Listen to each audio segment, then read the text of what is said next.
Je voudrais parler de la nécessité de consacrer à Dieu les prémices de la nouvelle année. Parce que nous sommes dans une période qui est très importante. Les débuts d'année sont des périodes où il y a une grosse activité spirituelle, où il y a beaucoup de choses qui se passent dans le monde des esprits. Pas dans le monde des hommes, mais dans le monde spirituel, il se passe beaucoup de choses. Et donc je voudrais parler de la nécessité de consacrer à Dieu les prémices de l'année 2025 afin de t'aider vraiment à réussir ton année. Si tu as compris, dis Amen.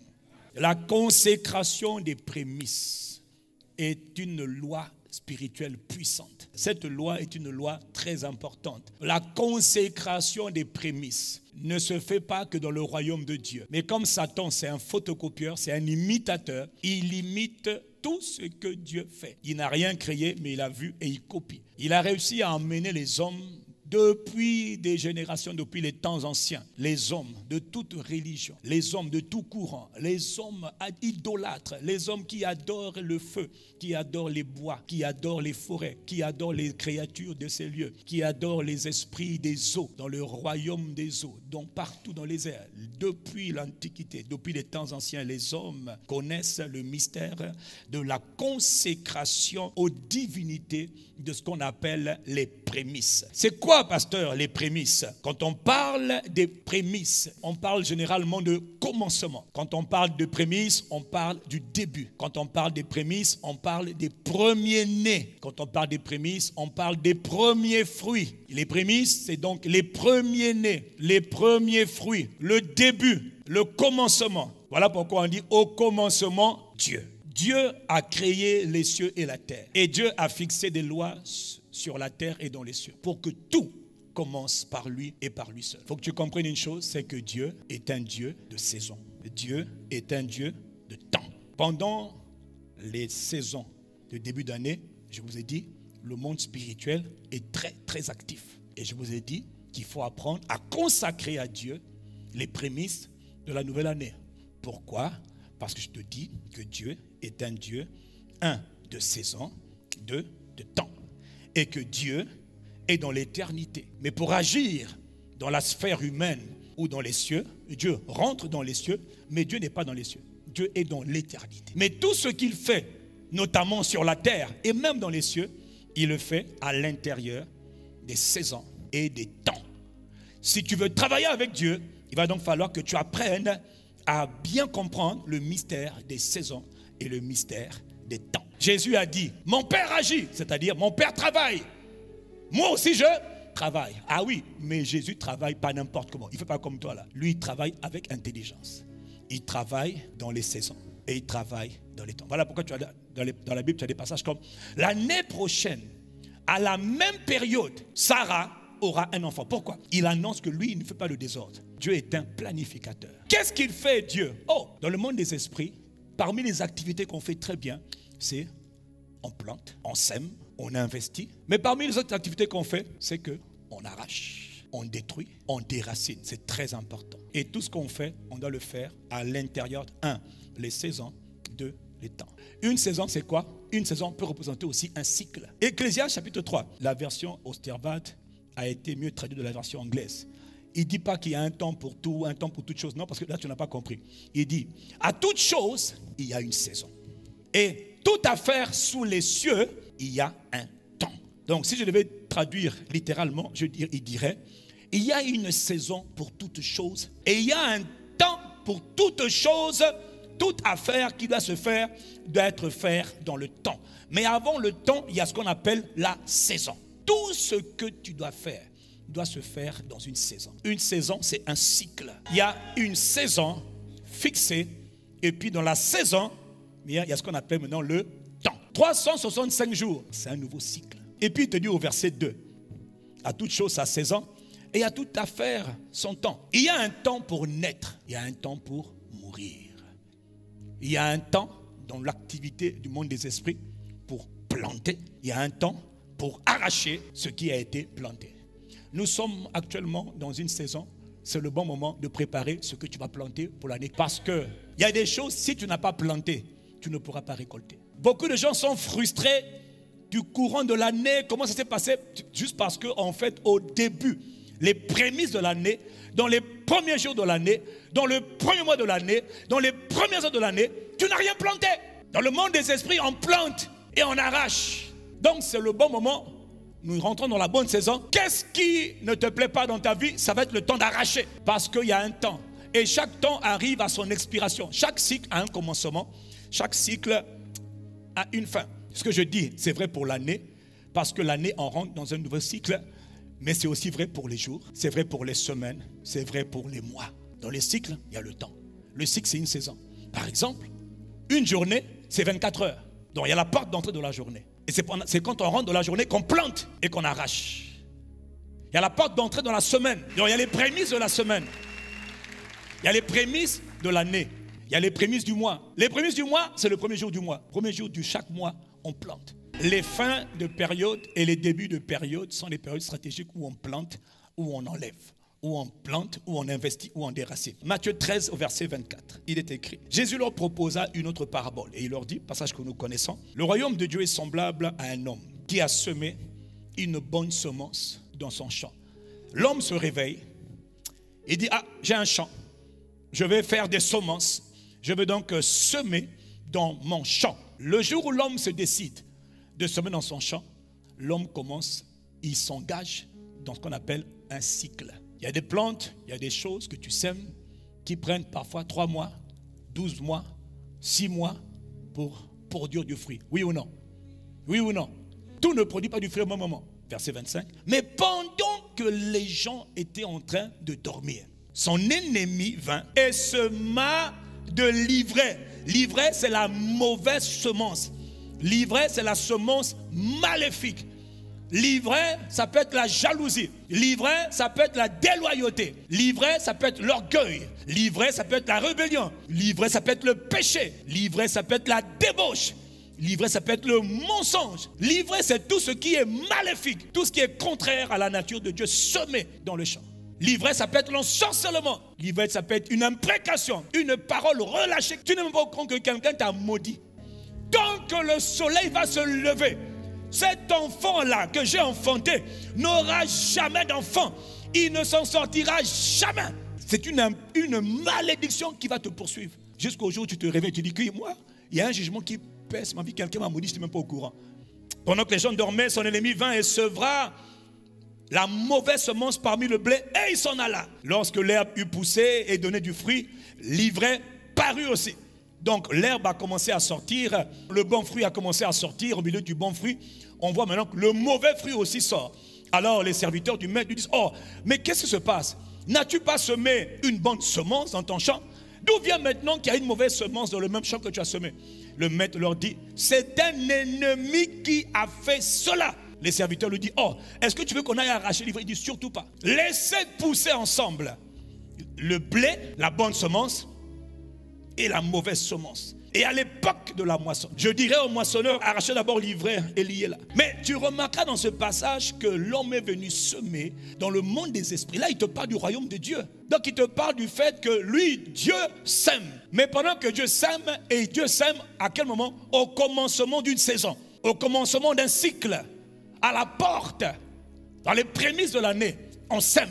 Et quand on sème, on attend. Parce que ce qu'on a semé, tôt ou tard, va toujours germer, va produire du bon fruit.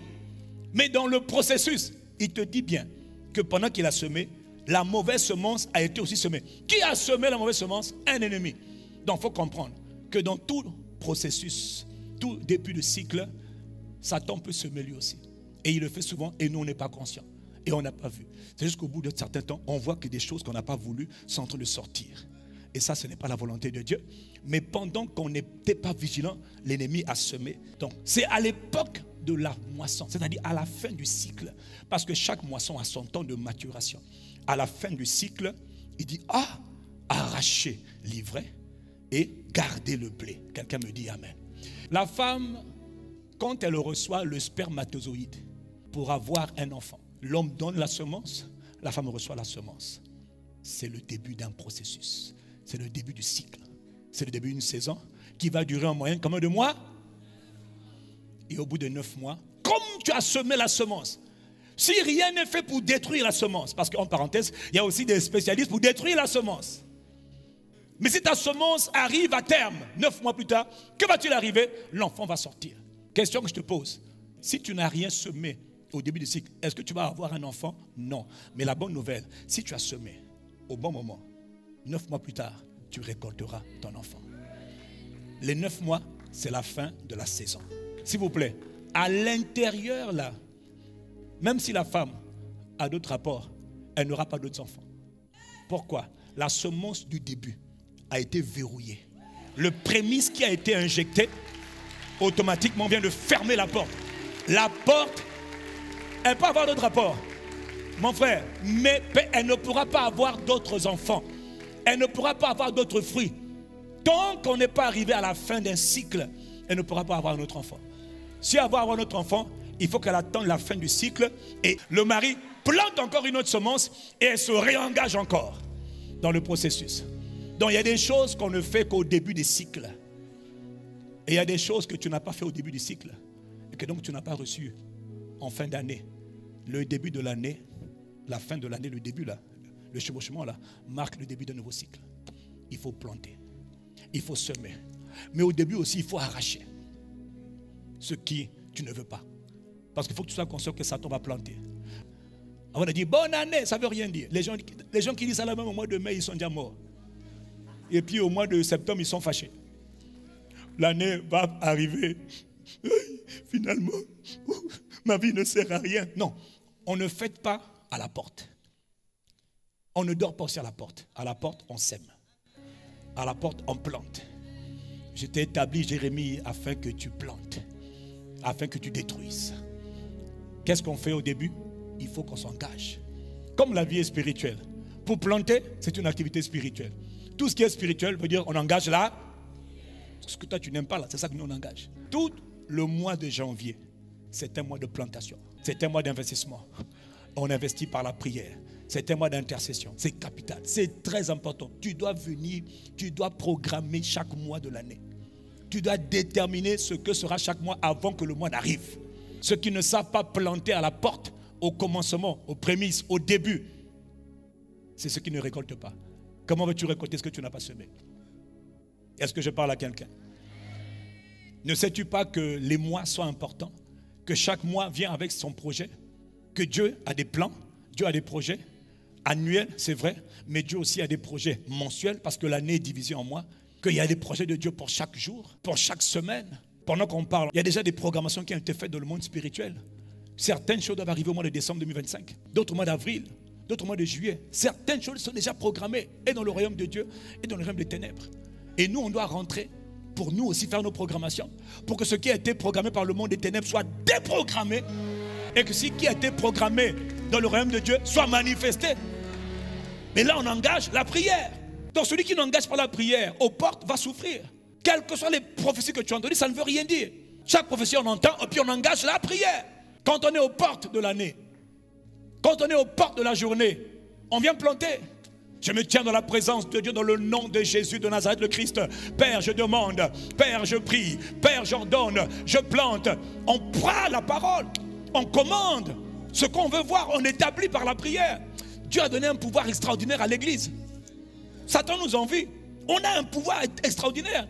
Je vous ai donné le pouvoir de marcher sur les serpents et sur les scorpions et sur toute la puissance de l'ennemi. Sachez que vous avez un ennemi qui plante constamment. Il plante des maladies, il plante des infirmités, il plante des accidents. Bonne nouvelle, au début de chaque cycle, au début d'année, je me tiens dans la présence de Dieu. Tout accident qui a été programmé pour moi cette année, je l'annule à la porte. Je commande la faveur, je commande la prospérité, je commande la distinction, je commande la crainte de Dieu, je commande la soumission, je commande la sanctification. Cette année, je plante à la porte ce que je veux. Quand je dis je commande la consécration, j'appelle la consécration viendra. Pourquoi? Tu l'as appelé à la porte. Tu as fait comme l'homme qui donne le spermatozoïde à la femme. Quand tu as verrouillé le spermatozoïde, personne ne veut venir planter. L'ennemi ne peut pas venir dire non, je vais te défocaliser. Non, j'ai déjà planté la crainte de Dieu. J'ai crié à Dieu, plante la crainte de Dieu. Il y a des maladies qui ont été déjà programmées. Et elles n'arriveront pas. Pourquoi? Je me tiens à la porte de l'année. Mais comme Dieu est grand, non seulement je plante au début du cycle, le long cycle, donc la saison, mais dans la saison, il y a aussi des temps. Donc quand la saison, c'est 9 mois, très bien, c'est pas tout. J'ai eu l'enfant, ok. Le temps a commencé, c'est bien, gloire à Dieu. Premier mois, deuxième mois. Frère, dans le temps là, on doit continuer à semer. Tu sais pas ça? Je suis enceinte, ça ne veut rien dire. Pourquoi? Il y a des voleurs de semences. Il y a des destructeurs de... Satan, c'est un destructeur. Voilà pourquoi celui qui est sage, il sait travailler avec Dieu à l'intérieur, je termine, des saisons et des temps. 19 mois, ok, très bien, gloire à Dieu. Chaque jour, je rentrerai par la porte de la journée, c'est-à-dire la veille. Je voudrais semer les paroles. Je prierai, j'intercéderai, je parlerai à Dieu. Père, au nom de Jésus. Lui, il t'attend. Lui, il est à la porte. Toi, à minuit, tu entends dire... Ok, mais lui, il dit, mais, il n'y a personne ici. Il dit, mais il faut venir semer. Mais on ne dort pas. Dors après. Dors avant. Mais positionne-toi pour semer. Plante ce que tu veux. Rentre dans la prière. Déclare ce que tu veux. Appelle à l'existence ce que tu veux. Sinon, vers 15h, vers 14h, vers 11h, comme tu n'as pas planté, quelqu'un est venu planter. Et à 17h, tu étais entre là. Ça avait déjà été programmé. Mais comme tu n'as pas annulé la porte, eux ils avaient programmé à la porte, toi tu dois annuler à la porte, acclame Dieu. Donc à la porte, il y a un combat à mener. À la porte, il y a une bataille à mener. À la porte, on vient batailler. À la porte, on vient mener le bon combat de la foi. À la porte, on vient investir par la prière. À la porte, on ne dort pas. À la porte, on mène les batailles. C'est là, voilà pourquoi il y a des prières qui sont importantes, c'est des prières à la porte. C'est à la porte qu'on vient établir les choses. Est-ce que quelqu'un comprend de quoi je parle?